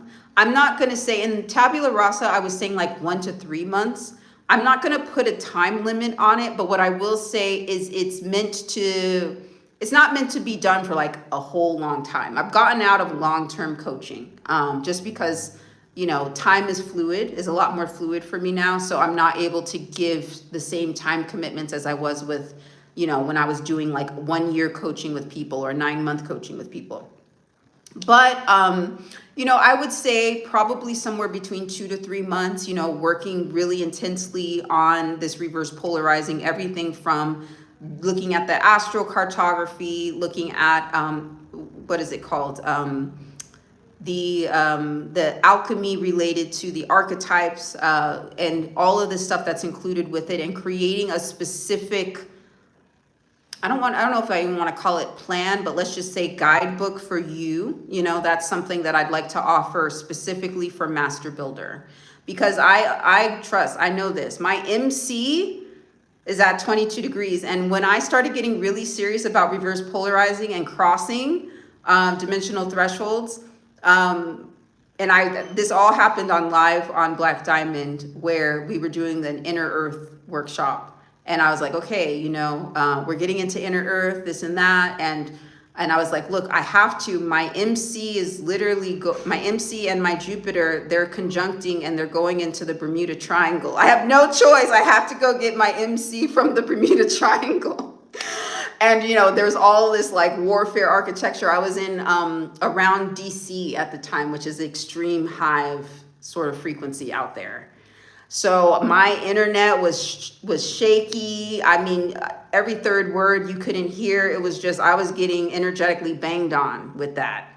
And you could like, so that workshop was a little choppy because like, and then birds were like banging at my windows on both sides, just boom, like it was, I'm like, look, y'all, I'm telling y'all, this is a real thing. like my access to the waters was blocked. That's why I had to do this whole 50 Shades of Marduk sort of frequency, get through all the Marduk frequencies. Okay, if you're getting banged on, go through Marduk. Marduk's my dude, all 50 names. I rep them, I wrote about them. I incorporated them, okay? So me and Marduk, we good. Marduk got me to the hive. Okay, this is some Master Builder frequency. I can't just be the fool, I need to be the emperor too. Marduk, that's emperor stuff, okay? That's empire, all right? You can't be afraid of wearing different archetypes. You can't be constricted or bound when you are dealing with a frequency of 22 degrees. By the way, I mentioned Octavia Butler. Look at her chart. Look at how many things at 22 degrees she has. That's why she was able to write the way she was able to write about hive mind and how it works, which I highly recommend. If you have 22 degrees, Mind of My Mind, read that. That's going to give you an inside scoop of what you're dealing with and what you'll need to do. You'll need to become a hive telepath. But I just got so inspired by Octavia Butler that I just needed to, In honor of her work, just workshop my own sci-fi novel. Thank you for listening to me workshop my own sci-fi novel. Anyway, so all that to say, this is a master builder frequency, 22. They will try to keep you at the Fool and say that you're only supposed to be the Fool. Another energy you'll need to master is the realm of the jesters. There's a lot of clown energies that will also gatekeep. They can either gatekeep you or they can coach you to basically embodying all 22 cards of the major arcana. They're not just adversarial. You can actually wear the realm of the jester. And that's one thing I had to do. I'm not going to get into the story really too much on here, but I had to destiny swap a Joker archetype. Okay? They put me face to face with the Joker, and it was very clear that that was the gatekeeper. I could either stay in the binary code or I could go and cross the dimensional threshold. And around that time is when I made destiny swaps happen both ways live. Okay? I'm documenting this in real time, y'all. This is like a very, very interesting energy. It's fun. It's entertaining. And all for entertainment purposes only, obviously. Jeez, like, don't take me too seriously, guys. Don't take me too seriously. So yeah, this is the master builder frequency. This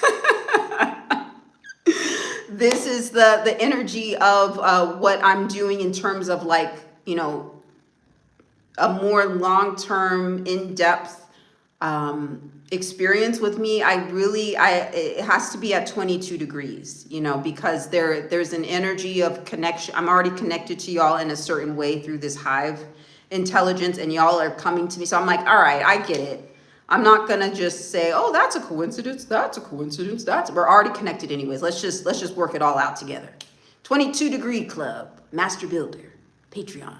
But I'm not just being an exclusive person as well, okay? There are other ways to connect with my work and all of that sort of stuff. But I have a special place in my heart for that 22 degree master builder frequency that I want to talk about. Okay, let's see. Okay, I'm now thinking the Fool is 1 and the world is 22, right? But that 0 is important.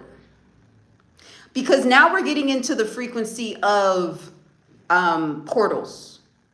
Because if you I did a subliminal on dimension 0. So for all of the Stargate subliminals, I would suggest try playing it on repeat, at least while you're napping or through the night, to get the most downloads related to it.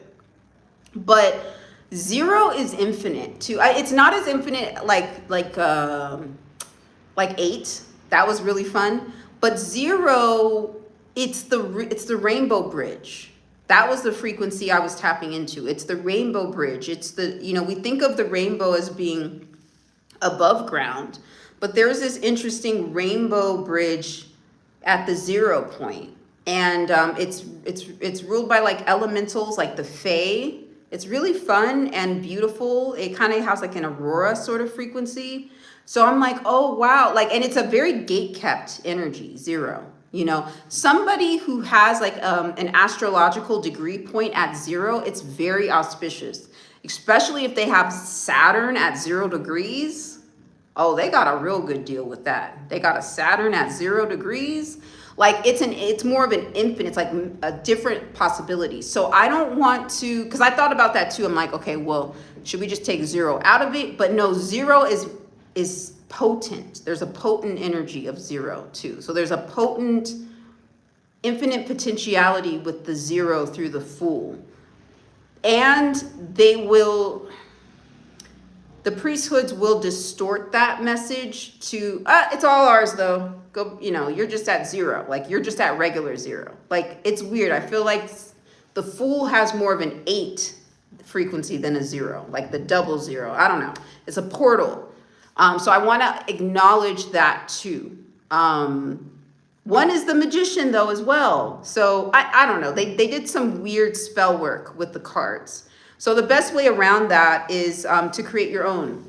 That's the latest project I'm working on with the latest writings I'm doing is revamping the major arcana as I visit these realms, imprinting what my intention is in these realms. Otherwise, if you follow like the Rider-Waite too much, you're just going based on their script. That's why I put the tarot down for a while, because I was just like, there's something like rigged about this. But the idea is to visit those realms yourself, because each tarot card is a portal. The idea is to visit the realms yourself, do the alchemy you need to do, and then imprint your own intention on it. Okay, so when you see me release things related to tarot, it's me literally having visited those realms, done my alchemy work through those realms, and then now imprinting my own thing or related to it. Because not all the realms are what Rider-Waite says they are either. Okay. But there are also a lot of consistencies related to it as well. But this is when you get into some major author mode, master builder mode, and you start creating your own portals. So anytime this number gets presented to me, because each number is a portal, each time I see this number, I'm going into this portal I created for this number. This is like master builder energy. Okay. All right, we got it. Welcome to the 22 club. Moon at 22 degrees of Gemini. Ooh, look, you got to get to work. This is Gemini season. You got to look. Be moon master. This is your time to be moon master. Get to neutral, because this is when they like to do their extra stuff. Gemini season. Nope, we're master builders out here. What do I think about that? Okay, I answered that. Okay. Yes, it feels like I've been a target and have had a different experience from my peers. Yeah, you have Jupiter at 22 degrees. You know what I mean? That's a lot. And at the 10th house. Like, because I also have Jupiter in the 10th. That's like, I've seen the 10th house as being an auction block, actually. It's like a weird auction block. Like, it's like, hey, look. This is what this person got. Y'all see it? Okay. And then they start bidding. Whereas if you can reverse polarize, and you know, they lie to us. They're like, oh yeah, 10th house. That's your, what do they say? That's like your wealth or like your status, you know, that's your career. That's what they say, right? But to who? Whose status? Whose wealth? Whose career? Okay, because that's where I see a lot of destiny swaps happen, is in that 10th house, place of Jupiter in the 10th. Whereas if you could reverse polarize, you get to Jupiter in the 4th. Now you're building foundation with that Jupiter, okay? And yeah, me reverse polarizing, like even though my Jupiter is in Pisces, because I wasn't able to access that full spectrum of what Pisces actually is, because I also had this block related to the waters, because they knew what they was doing. And that's another thing. I'm like, oh, okay, I see why y'all wore it on me so much. Okay, it makes sense. I get you. I respect it. You were just, you know, covering your territory. I get it. Because, you know, once you go to neutral, it's like, oh, this is easy. Okay, who's next? Who's up next? Who's up next today? You know? I gotta get to neutral, y'all. Okay, it is like funny. There's a cosmic divine comedy in all of this, you know, especially when you see like the ways you were marked, the ways you were targeted, and now you're having a 360-degree experience with people, and you're like, hey, what's up? What's going on? Let's do this a different way, you know. And it's humbling. I think it's good for them too. I think it's good for the cosmos as well. Okay, there is an energy of neutrality that runs the cosmos. We don't want to have things too out of balance. It messes everyone up. So we need to, but some people forgot. It's okay. It's okay. I know y'all are scared. It's gonna be okay. It's gonna be okay. You're gonna get real artistic. You're gonna get real creative. You're gonna get real industrious. You just forgot how to do it. Okay, because you devolved so much because you were just so concerned with your empire. But it's okay. You're gonna get better with this as well. I need to reassure the folks I'm reverse polarizing with too, because I mean I get it, but it's really like there's an imbalance. We gotta go to neutral with this sort of energy. Okay. So anyways, Lulu, you want to just focus on bringing that Jupiter rooting that Jupiter into the 4th, your foundation now. You can't auction, if it's like right at your foundation, you're not going to be able to have that auctioned off so much. Like you're going to know exactly what's happening with that Jupiter, okay? But then this is where you have a conversation with yourself around getting to neutral, because there's going to be a lot of programs that are going to go off around, but no, I need to be the support to this person. I need to be the support to that person, because these scripts may have been going on for many different lifetimes. Okay. There was one person that I had to reverse things with, and there was this thing playing like just nonstop, like I can't, and I had to like really sit with that, like, well, where is this coming from? And a lot of that was a script that I needed to come to neutral with. That was that Isis and Nephthys script. And it was weird. It was like in my head, I was like, but that's my sister, But I'm like, no, she's not. I haven't talked to her in years. I have no desire to talk to her. But now I'm like playing this script in my head, but that's my sister, and I had to like investigate what that is. And so any sort of like reticence you have about doing this, like, where is it coming from? It could be that you're scripted to just like always stay in this, and there's going to be these like little alarm signals that go off to try to tell you like, okay, don't do it, you should feel guilty, this and that. Yeah, you said I was excluded a lot. Yeah, so there is an inner child to recover. That's what I'm seeing. Because a lot of this stuff started in childhood. I had to recover a lot from the 5th dimension, y'all. And that is a very Egyptian frequency, a lot of Egyptian energies. I believe it's around the Bermuda Triangle, Caribbean, personally. That's the way it showed up in my chart, but I'm thinking just what I've learned about that particular area. Yeah, there is triangle architecture under there, actually. And when I did my retrieval with the 5th dimension, that put me in so many wormholes. I always knew there was a wormhole in the 5th dimension, but I couldn't quite figure it out. You'll first start off in this weird halls of Amenti wormhole. So if you feel like you're in weird Egyptian timelines, you're in like the halls of Amenti. Get out of there, though. That's going to loop you. You want to get out of the halls of Amenti, and then you get to see the true face of beings, which gets really fun. But I talk about that more on Black Diamond.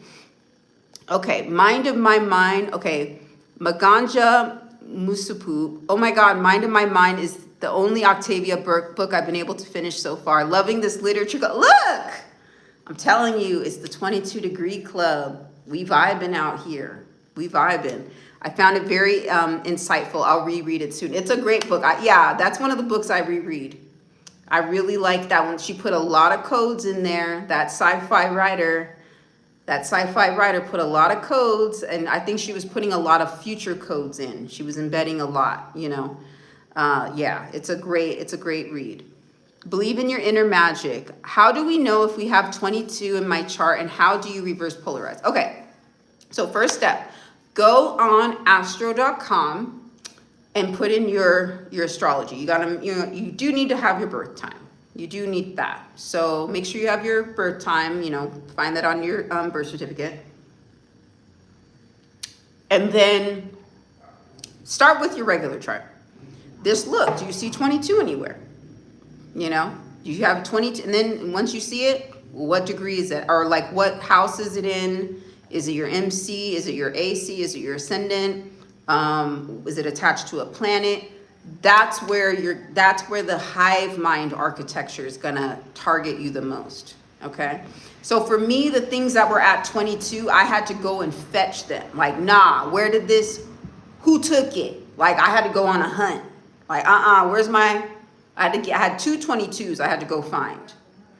Actually, no, I had 3 22s coming to. Yep. Look, I had 20. They put a lot of 22s in my chart. That's okay. I appreciate it. Now that I know what it actually means, I'm good with it. I used to think it was a curse, but I wasn't looking at things from a 360-degree approach, But yeah, find out where it is. That's going to be where the most fuckery is going on, Yeah, so that's what I would do. Okay. Hey, Chelsea. Okay. Divine Femme said, yes, that makes sense. Uh-oh, you have 22 degrees? Uh-oh, the 22 Degree Club. It's the 22 Degree Club. I need to make a song. I'm gonna make a music video. It's the 22 Degree Club. I'm being silly. But I'm gonna make a 22 Degree Club. This is a real thing. We're a part of a hive, y'all. We're a part of a hive. Bzzz. Okay. Vici, okay, Pluto in Scorpio, 22 degrees in the 10th house. And just, how do I have all these 22 degrees just in this chat, just randomly? It's not like I have like tons of people in my chat, but it just so happens that, you know what I'm saying? Come on. So that's why I'm like, look, let me get real clear with my messaging. Okay, let's just put it all out in the open, all right? The mysteries of the 22 degree club. Okay, the same 22 degree Chiron. Okay. And Libra in the 4th. You need that back. Nope. You need that back. Anyway, so yeah, y'all, this is it. This is the work. Master builders. So you can either be the targeted individual. You really actually don't have a choice. If you got the 22 degrees going on, you have two options at this point. In this universe based upon polarity, are you going to be the targeted individual or the master builder? Can't be both. So either you're going to be getting swapped from every 5 seconds and the ritual is going to continue, and it's going to be humiliation rituals attached, and it's going to come at you from your job, your relationships, this and that, da-da-da-da-da. Or you become master builder and get serious about mastering these realms. I'm gonna say 0 through 22, so a total of 23 realms. Okay, there are stargates attached to those. Sometimes to gain entry into others, you'll need to retrieve something from somewhere else, redo the swap. Okay, you got to do all that. All right. And then, yeah, reverse polarize this idea of you being targeted. No, what if there's a reason that you've been targeted? Like, do you really believe that you are a master builder? Let's start there. Because I know there's been a lot of gaslighting campaigns that have tried to, like, yeah, you know you're powerful, but then you get all this little side comments, you know, you get all these little things that make you feel less or all this sort of stuff. But that's a part of the ritual.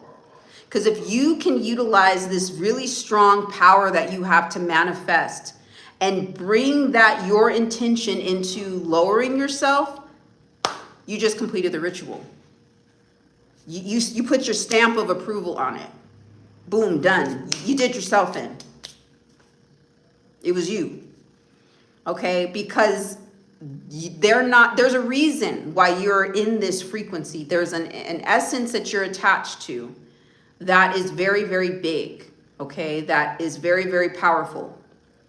And this is how I had my spiritual awakening. It was me seeing into the hive for the first time, seeing my connection to this hive through technology, seeing how my heart space, the power of my heart space, which I could never actually imagine. And let me actually tell y'all a story. For folks who are on the Patreon, like Black Diamond, and we do a one-on-one, if you want to want me to give you the actual name of this person who did this reading, I will.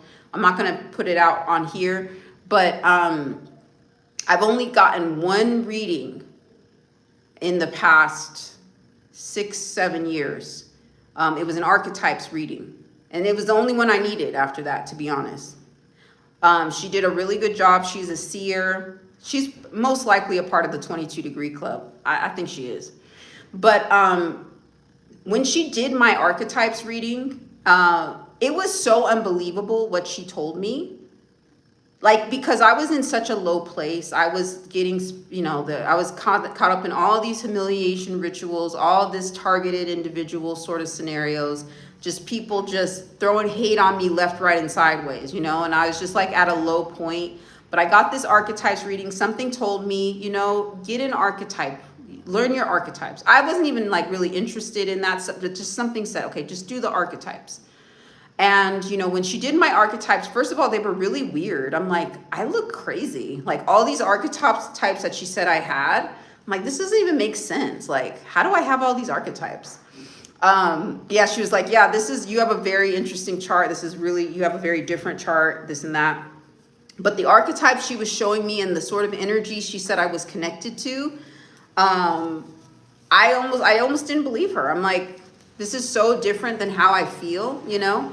But like one thing she said in this, she was just like, Yeah, and I was really doubting myself. I was doubting who I was. I was doubting my power. She was just like, your ancestors and spirit wants you to know that you are a real goddess. You are a real divine feminine. All these other people who are saying that they are just, it's an illusion. Like you're the real deal. And she was like, and one thing she said, she was like, wow, you have a lot of karma though, that you need to transmute. And it was almost like the way she said it, like you could tell there was a question, like, how did she get all this done? Because she was seeing energies in my chart that weren't there. She's like, yeah, like you have a lot of this energy, but it's not in your chart. But yeah, you definitely have this. And she was like, yeah, you're definitely attached to the cosmos and this and that. You have a lot of beings around you. Like, you don't play. Like the way, like she was describing me as this like love goddess, which I was not feeling like at the time. She was like, yeah, you're a love goddess. I'm like, what is she talking about? Like, that's never been my thing. Love has always been pain. Love has always been sacrifice. I'm like, what is she talking about? She's like, no, you get your main power from your heart and your sacral. I'm like, what? What is she talking about? But now, like, as I've been reverse polarizing and I was doing the archetype, I'm like, oh yeah, this is true. Like the only way I could do it was through reverse polarizing. The only way I could retrieve, and like, if I were to listen to that reading now, it would make so much sense. It's like, yeah, I know that about myself, but I had to unwrite certain scripts and edit certain scripts. So your chart isn't your final destination, but the way that, because we're in a certain computer algorithm that is also based on binary code, you can't change the algorithm too much, but you can go to neutral and literally flip the script. That's where your biggest power is. And then you unlock a whole bunch of potentialities. And then you already are outranking people because you immediately have victim and victimizer. You have both experiences. So that makes you more powerful, stronger, that sort of thing. So anyways, I just want to say that because, I knew that I had to unlock certain aspects. I didn't know how. I felt like I was getting blocked every 5 seconds. But it was unlocking this 22 degrees, which is a huge heart frequency. And the heart is not what they tell us it is. It's, they minimized it with these, like with romance, they minimized it with twin flames. No, it's a force. It helps you to build. That's what it really does. And it's doing that now, but what are you building and who are you building it for? That's the question. So yeah, so this is the frequency of 22. The frequency is mastery. The frequency is being a master builder, building for yourself though. Okay. I was talking about world building a lot last year. It was leading up to this frequency, and, you will fight though. You are going to need to fight for what's yours. Okay. And you will be supported cosmically for it. If you go at this from a state of neutrality, not revenge. You don't need to have vengeance on anyone. You don't need to show anyone anything. You just need to retrieve. And when you retrieve, yes, you do need to swap. It's just the way it goes. You got to make the swap. Okay. And if you don't, in some of these realms, if you try to go in there, try to be all nice and light workery, they don't respect you. They don't respect you. Their only language is war and sacrifice. That's all they know. So you gotta have a 360-degree approach of love with them and speak their language. This is a part of cosmic diplomacy as well. Okay. All right. Let's see. We're exclusive. Yeah. This is so funny. Because I had to go into some realms, y'all, that were very exclusive. I was never supposed to be in these realms. And now I'm like, what up? What's up? I'm here. You never thought I was going to be here, but I'm here now. I'm here to retrieve what you have of mine. Thank you. So anyway, there is this weird sorority energy that I already was in, but I was always that. You know how like when you go into sorority, you know how like there's like those people that never make it? They get hazed and then like terrible things happen to them. It was like, that was my rank. Like I was like in the sorority, but I was never actually supposed to like pledge. I was never going to make it. I was just the fuel for everyone else, but then you get to a point where you're like, nah, actually I'm going to be here. And then I'm going to outrank you after, because there are other levels above you. You know, so that's the frequency. That's the master builder frequency. It's you waking up and you remembering everything that you really are and you embodying that shit. Okay, that's what we do. All right, so look, I'm gonna turn their little wizardry they have, their little club stuff. I'm gonna start a club too. It's called the 22 degree club. Okay, master builders. All right. Well, I don't know if we're gonna do a little handstand. I don't know. We might not get that far. I don't know if I can do all that, y'all. But I'll say I'm starting a 22 degree club. I'll say that. I'm loving the feeling of exclusivity, but really that note, it's either 0 or 22 has really struck a chord. It's either 0 or 22. And not to say 0 is bad, because 0 can be a portal. But in the matter realms, it's all the blocks just tumbled and you got to start building again. So it depends on what realm you're speaking of, what 0 represents. But when I say it's either 0 to 22, I'm talking about this from like a matter material, you know, like making sure that if you have a goal that you realize that goal. That's it, you know, like you shouldn't be having to be swapped every 5 seconds, okay? Okay. Hello, Buzzquay. Okay, my part of fortune is 0 degrees. Okay, so you would want to turn that 0 into a portal. That means you would really want to work with that 0 stargate. That 0 gate is going to be your fortune. You know, that means you would want, and you talked about, didn't you talk about being like a rainbow child and stuff? You mentioned the rainbow before. The 0 degrees or the 0 stargate, that's all like rainbow. That's the real rainbow bridge. So that's where you're going to get a lot of your magic, a lot of your special sauce is going to be from that dimension. You know? So that's really cool. And then that's how you can start working with the algorithm more. So it's like, look at your chart. Where do you have the most degrees? Then go to that dimension and then make sure that you're mastering that dimension. Now, you don't want to just start at your chart, because then people that you're around sometimes are warring at you, and then they have a certain degree. And then if that degree outranks your degrees, like let's say that you have a Mars in 4 degrees, right? But then they have a Mars in like 20 degrees, right? So their Mars outranks you, their warfare outranks you in the simulation. So you're already outranked by them, and 20 is the judgment card. So you're like really outranked because they can judge you too. They can kick your ass and then judge you. That's not a good look. So you would need to, first of all, master the frequencies of Mars, right? Also master degrees of 4, like the 4th dimension is, I'll be doing a teach-in on the 4th dimension soon. That's a really important realm, especially as you're working through algorithms. That's like the birthplace of algorithms and stuff. It's also the frequency of the emperor though. But anyways, another day. But then you would also need to, you know, depending upon who's coming into your world, and 20 degree people, they hold the judgment in their charts. So anybody who has like a lot of 20 degrees, they can hold judgment over you. And then beings around them, because of the way the simulation is set up in a lot of different hives, then they will hide. This is where like the flying monkeys comes in. They will create a hive mind of judgment around you, you know. So then at some point you'll need to master that 20 degree frequency so that you can be your own judge. Okay, so it's a weird twisted game, you know, initiated game. Yep, rainbow child, there you go. Born on the 4th, okay, 4th day. So then the 4 would be a strong frequency for you as well. So yeah, that's a wrap, y'all. This is what I wanted to say about the mysteries of the 22 degrees. I will be expanding my content to discuss tarot and 22 and the degrees, which if you had told me like 2 months ago I would be saying that, I'd be like, ugh, that's so basic. Why would I do that? Because I kind of rolled my eyes at tarot because I knew it was like a rigged, the game was rigged with tarot somehow. So I was just like, ugh, let me put these like stupid cards away.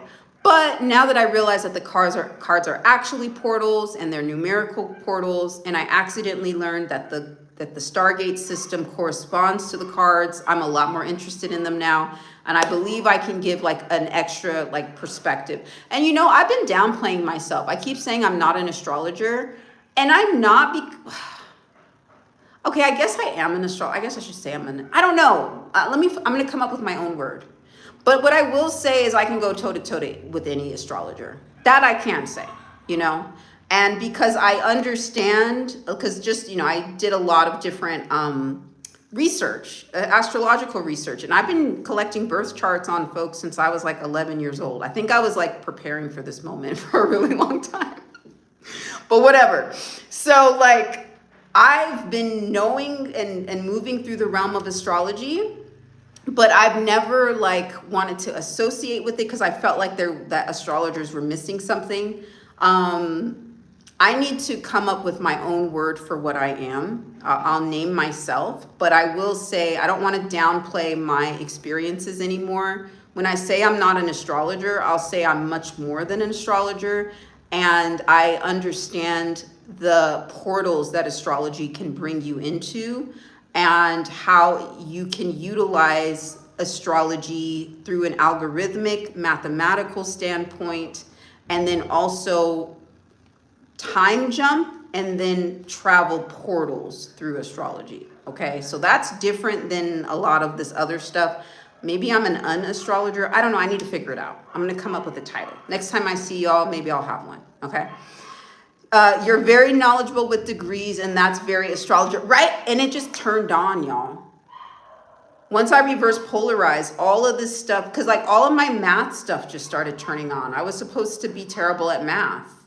And then it's just like, oh, this is the way the degrees work. Like it's just weird. Like I've been having a lot of those beautiful mind moments. You remember that movie, Beautiful Mind? But yeah, no, I know my degrees. Okay, degrees 0 through 29. Those aren't the only degrees. I'm still learning, but I'm confident on those now. Okay, I'm confident on those. So I could go toe to toe with an astrologer. Okay, maybe I'll figure that out too. Go on some astrology shows. We'll see. I don't know who's gonna have me per se, but we'll see. You know, education has been popping up for you. Like, do you want to go to school? Do you want to go to school, or like how has it been popping up for you? Heather, I did an astrocartography and Russia keeps coming up regarding career. Yeah, there's a lot of stuff related to Central America, and a lot of interesting things were done in Central Asia. A lot of interesting things were done in Central Asia, which I'm not going to get into too much, but there's a very interesting connection between America and Central Asia. I don't think that they're the enemies that they are talked about on the news and on the media. I think it's deeper than that. But there was a lot of algorithmic swaps happened between Central Asia and the Americas. It was done through algorithms. So I'm still getting to the root of that. Okay. Okay, yes, I want to go back to school or get a certification to start. Okay, all right. So let's talk about it, you know, like where, and then would you want to go like close by? Would you want to do it online? You know, just like, and like, let's go at it through the ninth house. Because you need to get consent from the ninth house. And I know that you've been saying there's been some weird stuff going on with your ninth house. So we would workshop that. Because really what should happen is, you want to go to school? All right, cool. I applied. I got in. Okay, it was easy. The money came. This happened. Boom, boom, boom. That's how it should be. For some people, it just depends on what's happening with certain houses. Then, I wanted to go back to school, but then this happened. So like, if you have a big goal, go back end. So before you put in the application or tell anybody, go back in. Like, okay, well, what house is that associated with? Okay, well, what's happening with this plan? Like, just unlock in the back end. Okay, apply. You know what I mean? Like, it should like flow. Like, you know, yeah. I've been feeling really called to go back to school too. Okay, same thing. What's going on with the ninth house? What's going on with, for school, that the big ones would be ninth house, Jupiter, Mercury. Those would be the big ones. Okay. But then also, you also just need to get really specific about energies that are around you, because this is where things get really sci-fi. Sometimes people around you are directing certain programs at you to make it difficult for you. And it depends on what planets and what, it's all about the degrees. This is when we get into degrees. You won't see this until you get to the degrees. But certain degrees open certain portals or frequencies, okay? So then you would want to just keep it, if you've had issues with, okay, I want to go to school, but it seems like something always happens. Let's get to the root of, well, what's always happening, okay? And then go from there. And then like neutralize that.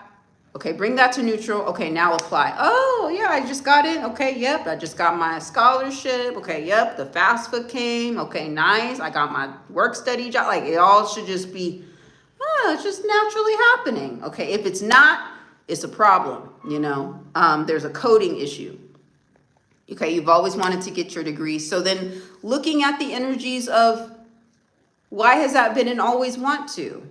Okay, this is these are questions 22 degree folks ask, you know, the things that you've always wanted to do and you have a desire, but then just something happens and you're like, wait, oh, I don't know what happened. I used to want to, or I know I want to, but for some reason it just didn't happen. So starting to investigate what's going on in your world, where that's not a thing that's happening, you know, and I would say like dedicate a good couple weeks to that and like treat it like a private investigation case. When I reverse polarize, my Scorpio is in my ascendant. Yo, I'm a PI. I should get me a little fedora at this point. You know what I'm saying? Have some film noir music playing in the background. Black and white, you know, that's the vibes, you know. Scorpio is like big private detective, private detective energy, you know what I mean? Okay, you said online or hybrid, okay. You have a North Node transiting 9th house. Okay, so how long is that transit? And then you want to look at the degree point and start investigating what's happening at that degree, you know. And then see if you have other degree points related to that. And then if you're able to reduce that degree, what does it equal? Yeah, so start like kind of doing I would just spend 2 weeks investigating your desire, okay? And like treating it like you're a private investigator and you are investigating your dream, the back end. Okay, and no detail is too small, and just take notes and look at things from all angles. Okay, start looking at charts of folks around you. Just like, okay, is there any conflicts here? Okay, let me just see. Okay, let me take that into meditation. Oh, you'll find out some really interesting stuff.